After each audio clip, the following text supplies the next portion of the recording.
All right, here we go. All right, we're live. All right, here we go. All right, everybody, welcome back to Locked, Loaded, and Goated. We've got the main group with us tonight. We're missing one for the Fab Five, but we got all four of us in the chat tonight. We got Tony Pardo, we got Jeff Riddle Jr., we got Brandon Andrews, and we got Jordan Elkins sitting there by the GOAT. And we are all going to go over just some of the weekend prequel, just kind of touch on some new highlights that have come out throughout the course of the week, and then give Jordan and Chris's top 25 so we can have it on record and see who just knows football better than the other ones, I guess. So with that said, Riddle, have at it. Go down the list. Let's get Jordan. Let's get Jordan's top 25 along with Chris's.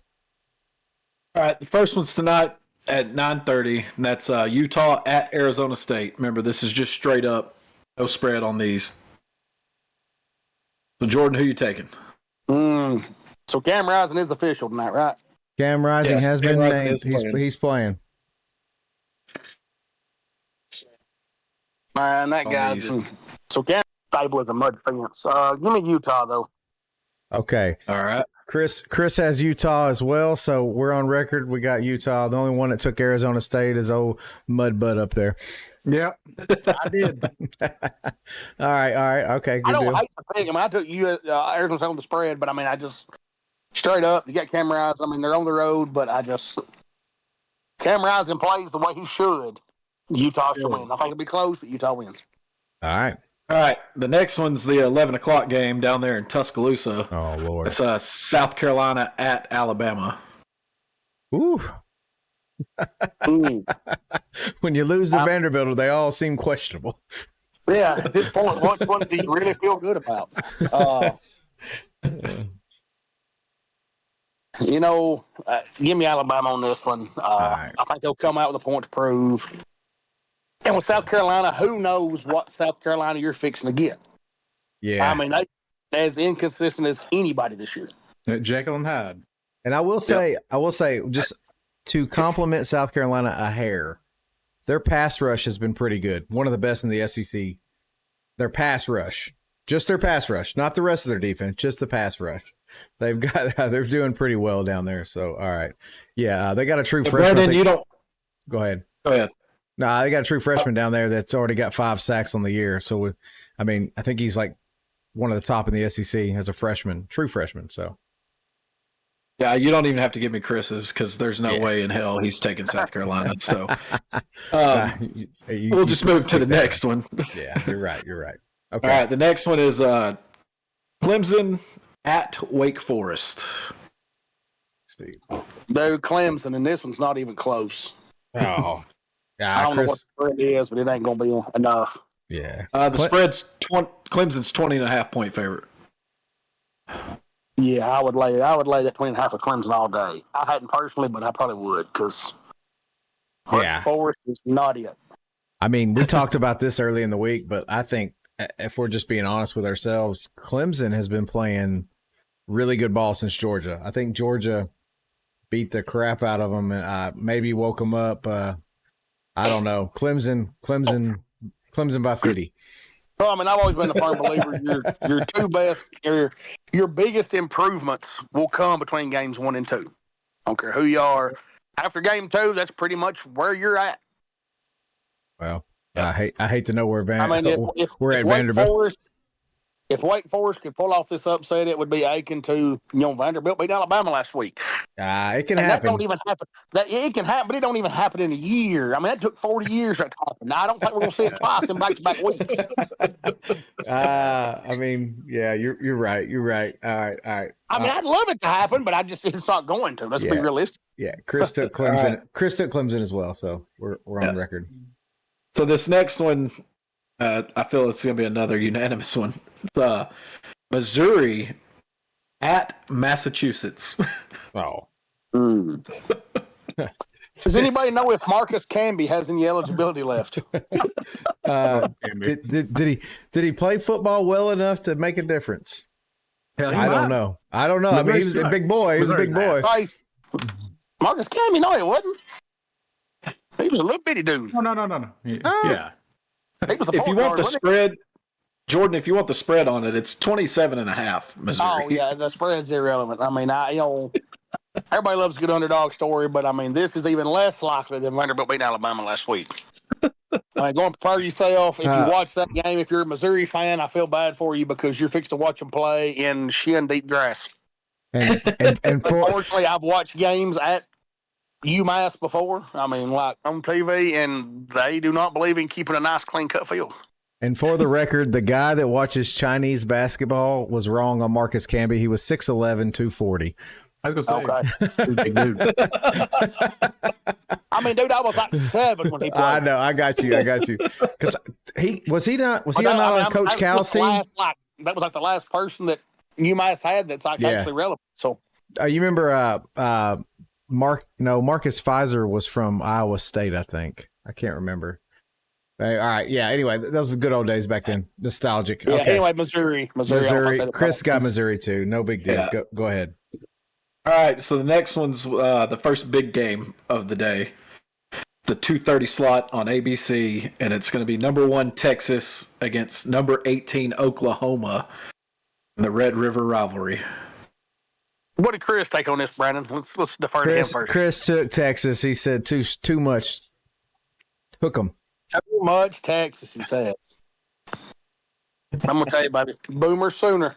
Boomer Sooner. Straight up. Boomer Sooner. Yep. Straight up, Boomer Sooner. Oh man, that's a bold pick, Cotton. Hey, I was on the fence about it myself. I want to see how this plays out, Cotton. All right, well, there you go. Go to the next one, Riddle. Let's see what we got. All right, moving on. You got Penn State at USC. Penn State. Let's see. Okay. Who you got, Penn Jordan? State on the West Coast. Well, I mean, this opened up at 5.5. The line's been falling. Everything in me says take Penn State with James Franklin. I mean, that dude, I'm telling you, I know from experience. He knows what the number is, and he will do everything in his power to cover it. I watched the guy throw 30-yard bombs as time expired to cover a 40-point spread. I mean, that's just, But I think USC is too much. Give me USC at home. Ooh. USC at home. What a bold pick. I like it, though. To be honest with you, that Moss kid is playing good ball. He made some mistakes against Michigan, but for him to be, a first-year starter, I think he's playing good, and I could see USC and the big long trip causing some issues for Penn State. Plus, Franklin loses a lot of games. He's, he wins the ones he's supposed to 100%, but like these games where it's a top matchup, he seems to struggle. So, but yeah, this was a great matchup in the Rose Bowl a few years back. Yeah, Chris picked Penn State. And he said defense. So, all right. Move on to the next one. Next one is Stanford at Notre Dame. Ooh. I mean, it's really not our competition this year, is it? I mean, the line's 22.5. Yeah. So Notre Dame in the defense. Notre Dame in the defense for Chris. Lord have mercy.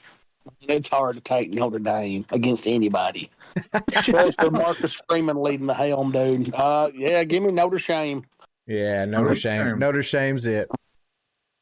Just for the people that don't know Jordan, he has nicknames for almost every college that is not Tennessee. So yeah, just be prepared. Yeah. And I mean, Tennessee's been called everything to white trash hillbillies to balls by 50. So anyway, all right. Next one. It's been a run. Next one is Cal at Pittsburgh. Oh, at Pittsburgh. Okay. Oh, okay. I am on this one this week. I like this one. Give me Pittsburgh at home. Yep. Okay. Pittsburgh stays undefeated with the Fighting Eli Holsteins. Fun fact, young man, I know his father pretty good. Quarterback at Baylor in Chattanooga, Briggs Cherry, will be on a visit to Pittsburgh tomorrow. Holds an offer from Pittsburgh already. Just got an offer from MTSU last week. He holds offers from Georgia Tech, I think Western Kentucky, and Ole Miss. 3-star kid, we want to keep our eyes on heading forward. Pitt's doing really well this year. So Chris actually went against the apple cart and said Cal. He said Cal. I mean, They blew their load last week. You say that, but I mean, the few plays away from beating a team they had no business being in the game with. But how deflating is that? It's you deflating. Were up by how much? Well, Tony, how deflating is getting beat by Vanderbilt? So, I mean, I don't know what you want me to say. I think I'm still not sure as to why Justin Wilcox still has a job out in Cal. I mean, and don't get me wrong, he's not a bad coach, but he's not good. He's just there. He's a placeholder. But true to what he's always done, that defense is leading. Well, going into last week, they were leading the country in takeaways. I will assume they still are. That Cal Bears defense is pretty tough, but I think Pitt is having a little too much for him. Pitt, too much for him. That line is just 3.5. The over-under is 58.5. Oh, wow. 58.5. That seems high. I don't know. All right. Well, go to the next one. All right, so the next one's Purdue at Illinois. Fighting Illini, man. Luke Altmaier is going to have a career day. SEC boy. Purdue wins this by like 40 plus, probably. Purdue or Illinois? You're not Purdue, Illinois. We knew what you meant. We knew what you meant. We just wanted to have it on record. Illinois. All right. That's a clean sweep for them from the five of us. I mean, the next one, there's between me, Tony, and Brandon, there's some differences here on this game. The 3:00 game on Fox is going to be Arizona at BYU. Ooh, that's a good one. It's a juicy matchup. Big 12 matchup. It is. Yep. I'll tell you what. Bear down. Give me the Wildcats.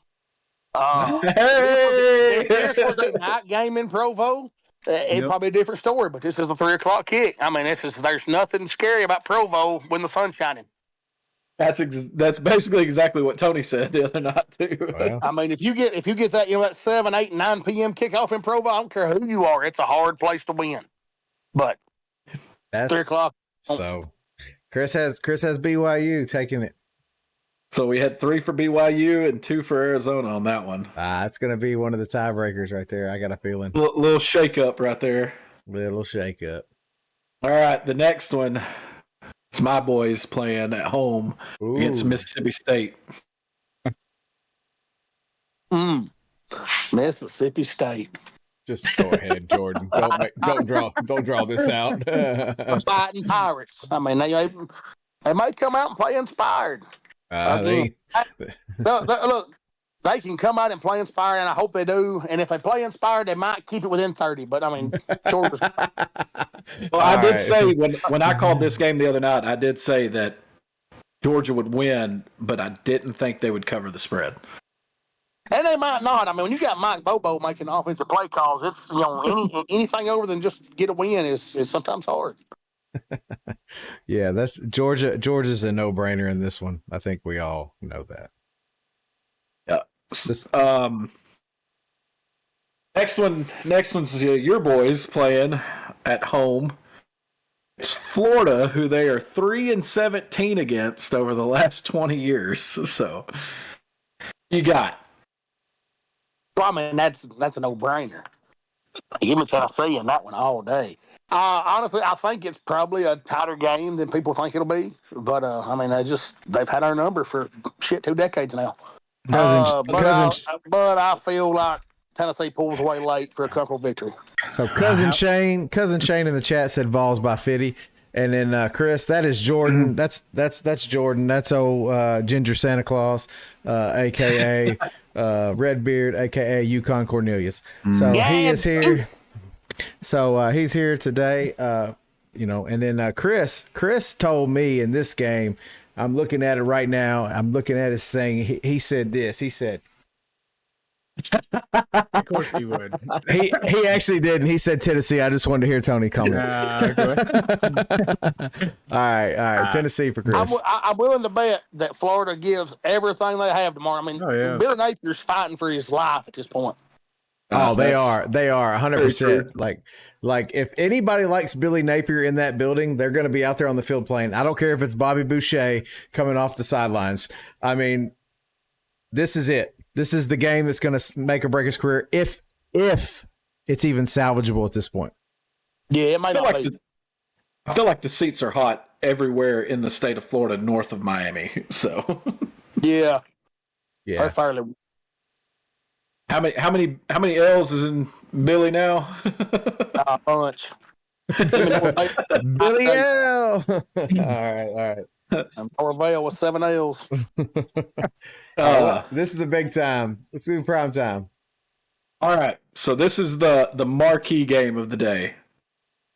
And there was some back and forth here on this one too.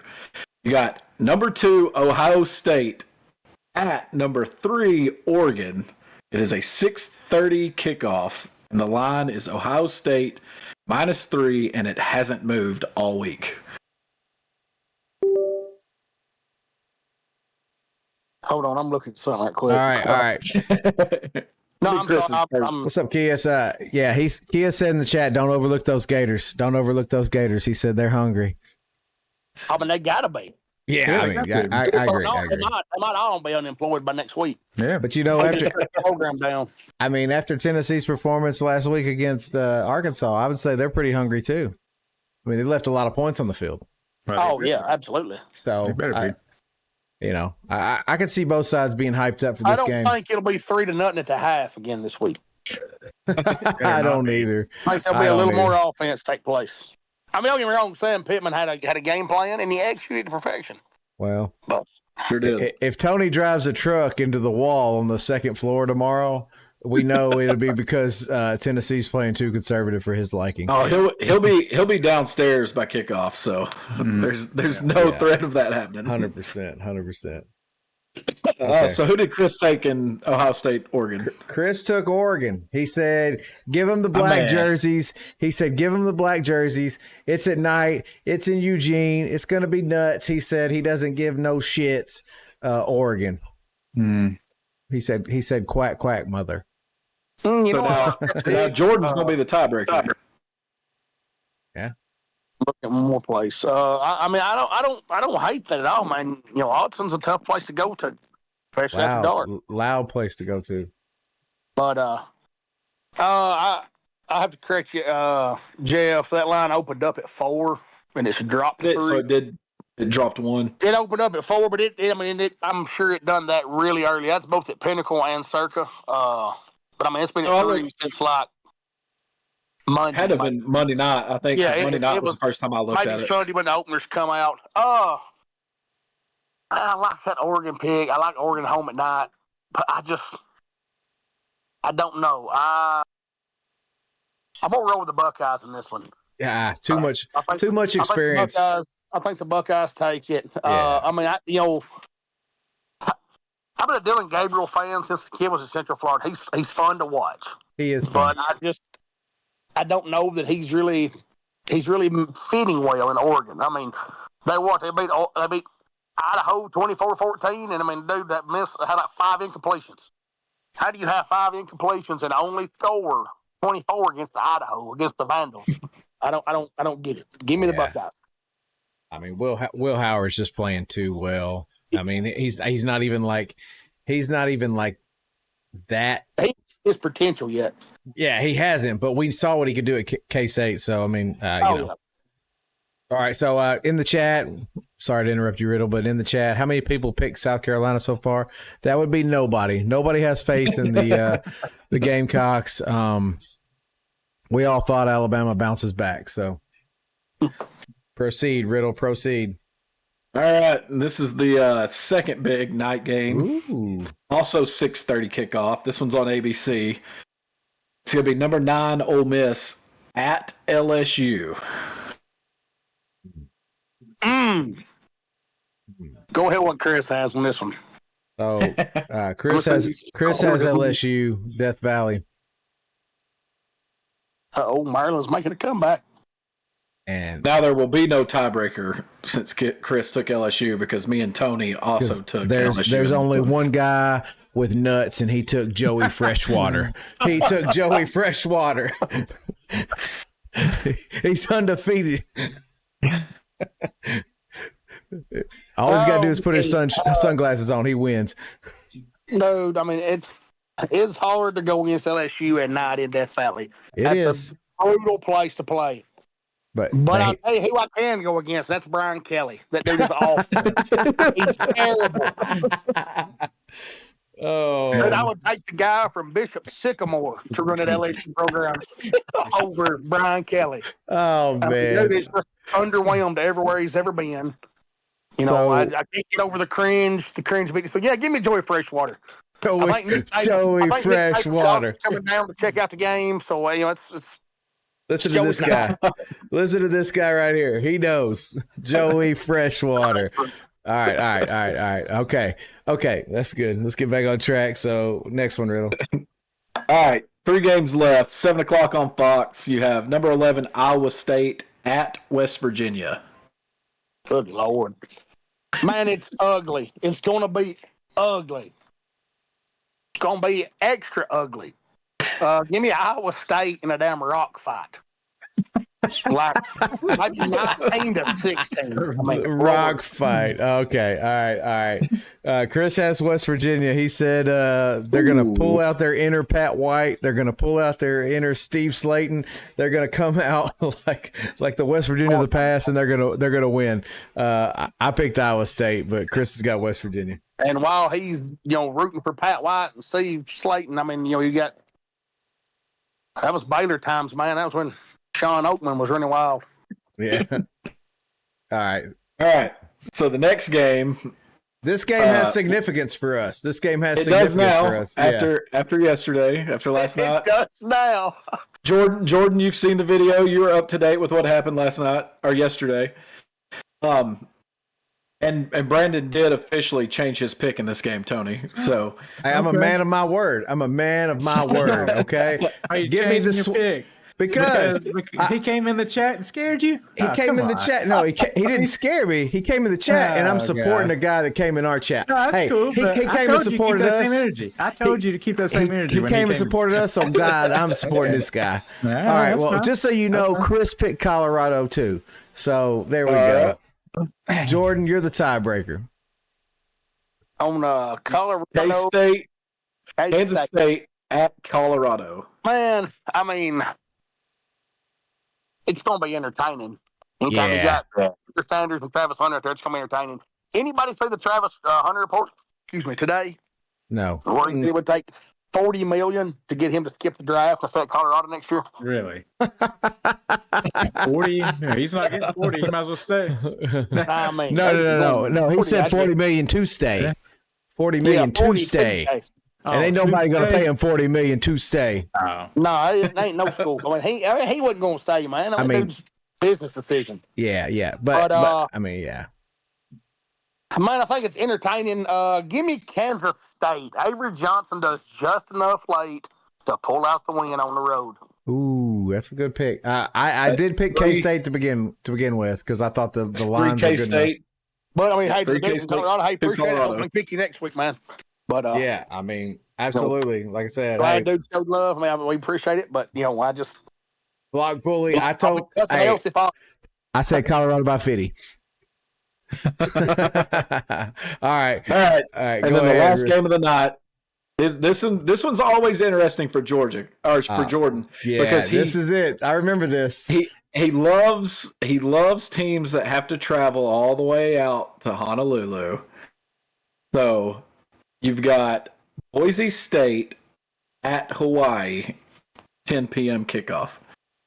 Well, man, Honolulu's a hard trip to take. I mean, I've done well over the years taking Hawaii in the underdog spot in that late night, midnight on the mainland. But Boise's fixing to beat them by 60. I mean, it's only going to be close. So Jetty's going to have a monster game. They're just going to run wild. Yeah, I think there's a second Macy's spot. Okay, I'll get a minute. He said, forget 50. We're going 60. I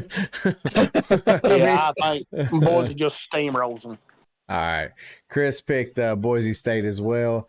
I think that was a sweep for Boise, right? I think It Boise's was. just Yeah. way If it's too not, good. you're off the podcast. So So the sweeps between the five of us is Alabama, Clemson, Missouri, Notre Dame, Illinois, Georgia, Tennessee, and that's it. Okay. you know what? I'm gonna back up. I'm gonna retract that Oklahoma pick. I'm gonna go with Texas on that one. I keep thinking about it. I mean, Okay. Is Brock Ewers playing? Because I seen something Quinn- today. you were just starting. Ewers Ewers is playing. Quinn, He's not playing Brock. now. They said He's going to start, but we'll see what happens. How long he lasts. because one of the key points is he had like the abdominal situation, and so like one shot in the rib cage, he's right back out. I mean, Fold like a lawn chair. this was made on a Texas podcast, so I heard Deion Burke. Go ahead. I was just going to say Deion Burke's, Oklahoma's leading receiver. He has been ruled out for this game. I I see. think Oklahoma's like missing every starting receiver they've got. They got like 5 receivers. Yeah, it's going to be tough. I mean, Oklahoma's defense, I think, plays respectable. I've always rooted for Oklahoma in this game, but I think I think they play respectable. them, but I think but I will say this: there is a thing called Sooner Magic in this game. They can suck every other game, but this game they will pull all the stops out and somehow they'll win a game. So, I mean, last year is a prime example of that. Well, I mean, it ain't just it ain't just the Sooners. It's an underdog magic to this game. Yeah, I think the really bad is. Texas teams roll in here and have a shot late to win these games. Yeah, against Oklahoma's that look like video game teams. I mean, just 100%. You can't count out the dog in this one particular game. 100%. This game matters. I think this game is going to be critical, and I think this game will be it'll be a fun one to watch. But I don't think they have enough to hang with Texas in the long run. Well, just going off what y'all said just a minute ago, it does say that Jalil Farouk, Nick Anderson, Andrell Anthony, Jaden Gibson, and then Burks, their 5 top receivers, are ruled out for this game. Yeah, so. And their running backs just ain't that good. So, Adrian Peterson ain't getting off the bus. I'm sorry.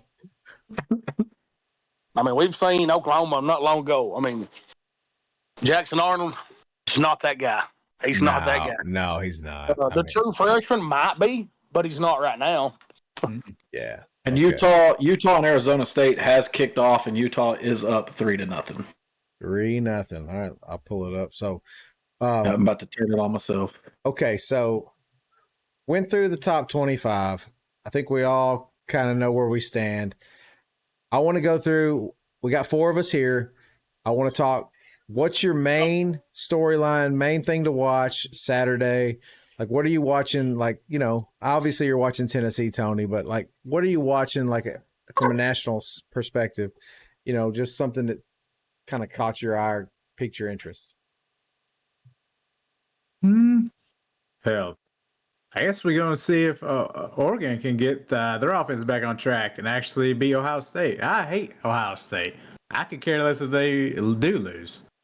I like to see Oregon, get back on that wagon and high-powered offense. They're going to be home. It's going to be a night game,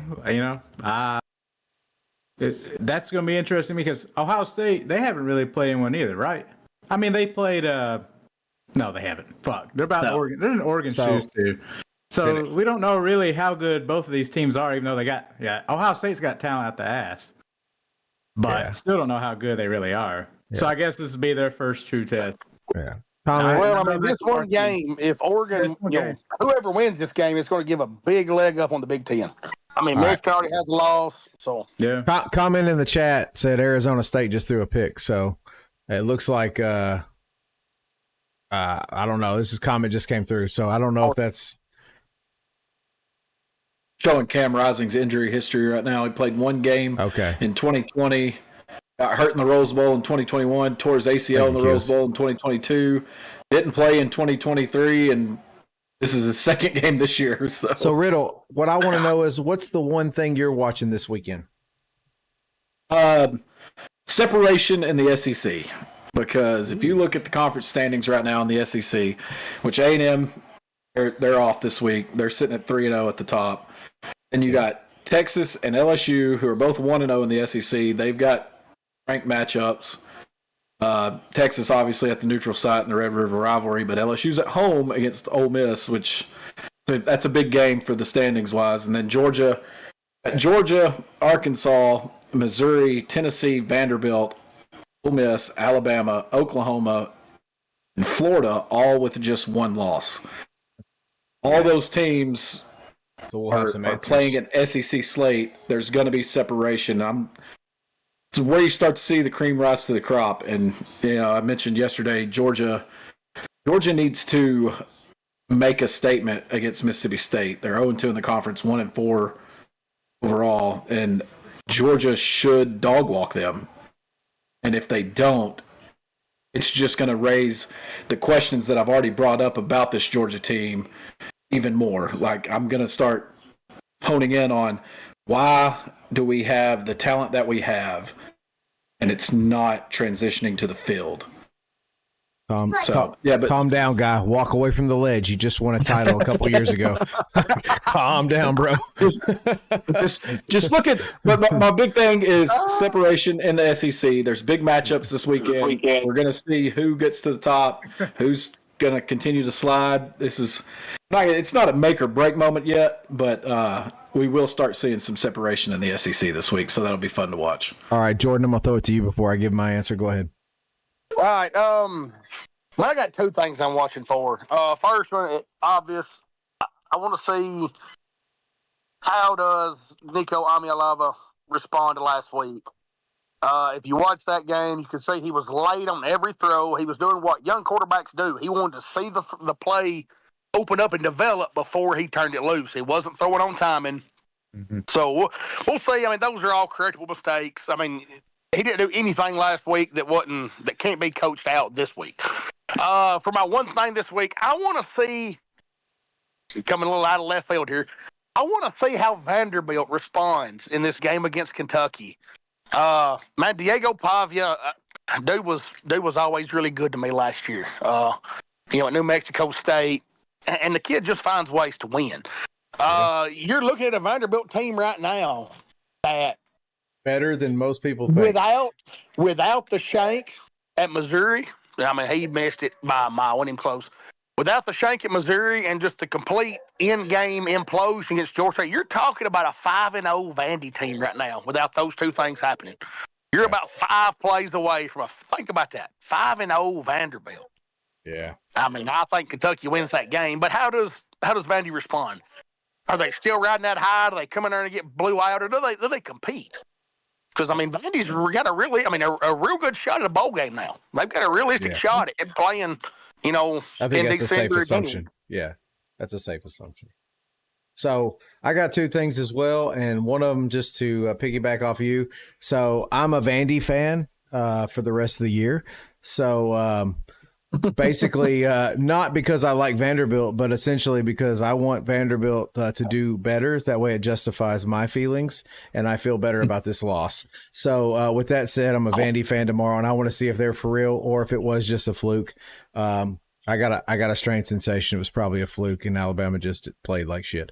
But with that said, the one thing I do want to see is there's two teams in the country right now that have spent more money than almost anybody, and it's Ole Miss and it's Ohio State. Ohio State's by far number one, but it's time to see if that money, put your money where your mouth is. It's time to see what that money buys you. Does it buy you success enough to go out and beat these teams that you need to, beat to be a successful team? I know Ole Miss got beat by Kentucky, but they can bounce back. It's the playoff era now, so 2 losses. I think they're still in.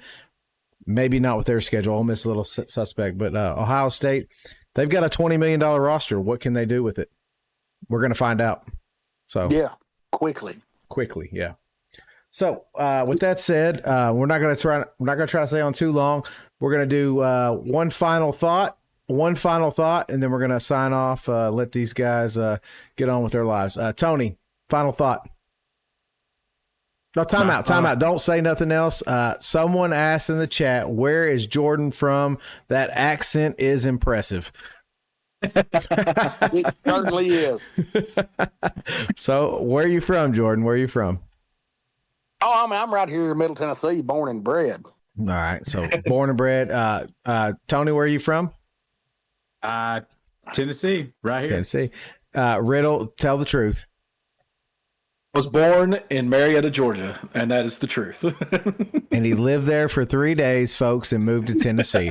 So, with that said, I was born in my choice. Born in Murfreesboro, Tennessee. So every one of us are Tennesseans. So yeah. Ohio State has a $20 million roster. That's what they spent. So Tony, sorry to interrupt you, but comments take precedence. So tell me right now, final thoughts for the weekend. Final thoughts for the weekend. My final thoughts, personally, you know what that has to do with. Yep. Yeah, that's going to be Tennessee. They better come out ready to play, score some points, win by 3 touchdowns. Not that pathetic spread. That's 14.5.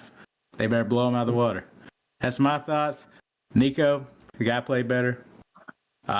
Play calling, hopefully he'd be better itself. And I know my thing is they haven't attacked the middle of the field. I feel like over the last couple of years, obviously last year had Joe Milton. He could hit one every now and then. Hypo, I guess, apparently a lot of folks are saying that he doesn't trust Milton. Well, if you don't trust Milton, then why is he your quarterback? And now I'm getting the same vibes almost, Nico. And I know he's a freshman, he's a young kid, but like I keep saying, he's getting paid $2 million per season average right now. So I just expect him to come out and play better ball than what I watched last week, because that was inexcusable to me. So, all right. Rocky Top, let's go. Okay. Riddle, final thoughts for the weekend. Go. I'm just going to use my time to go back to something Jordan touched on with Vanderbilt and their bowl possibility, and I'm looking at their remaining schedule. You know, they at Kentucky, I think they can win that game. Then they're home against Ball State, should win that game. That's a win, yeah, 100%. All right, so that would put them at 4-3 or 5-2, and then they would need one more. But let's say they lose this weekend at Kentucky and they're 4-3. Then they're home against Texas. Nope. At Auburn. Nope. Home against South Carolina. Maybe. At LSU. Nope. And then home against Tennessee. Yeah.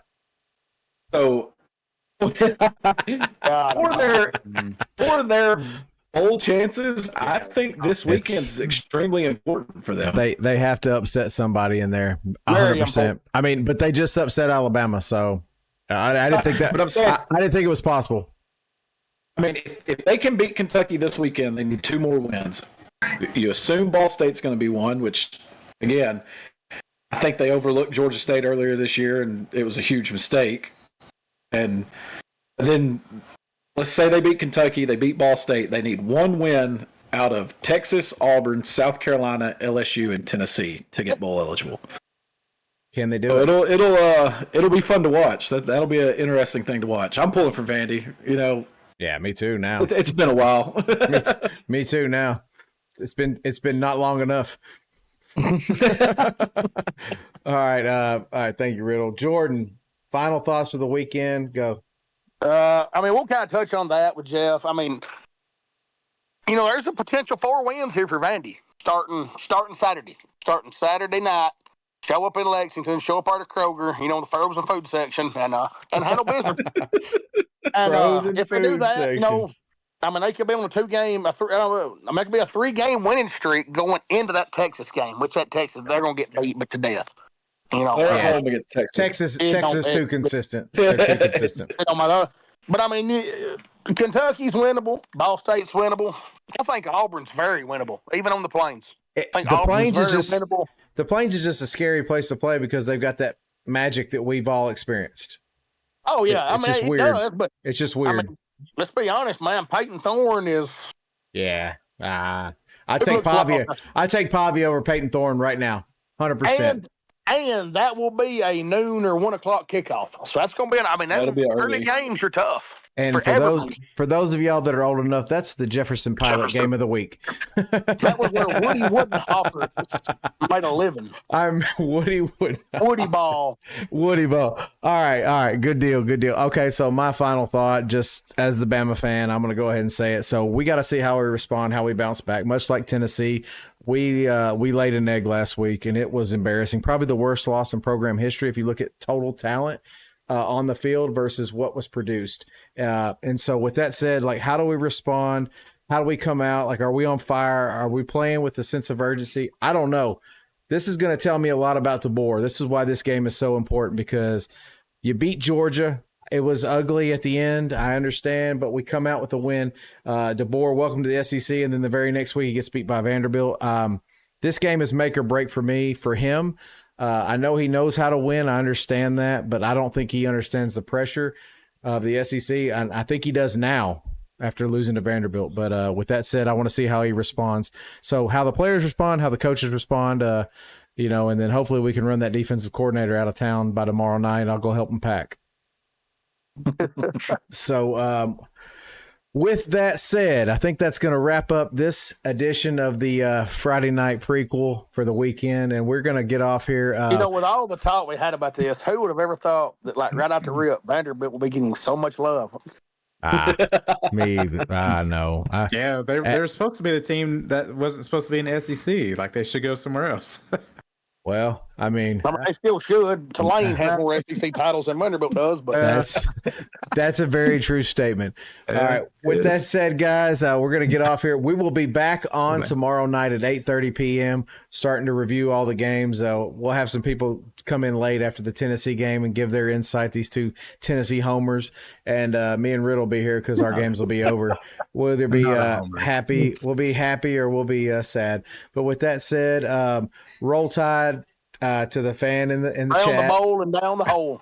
Yep. And we'll see you guys tomorrow. Like I said, if you haven't liked, subscribed, and followed, please do. It helps the channel. And we can find us on anywhere you find podcasts, Apple Podcasts, Spotify, and Amazon Music. We look forward to seeing and hearing from you guys. We'll see you next time.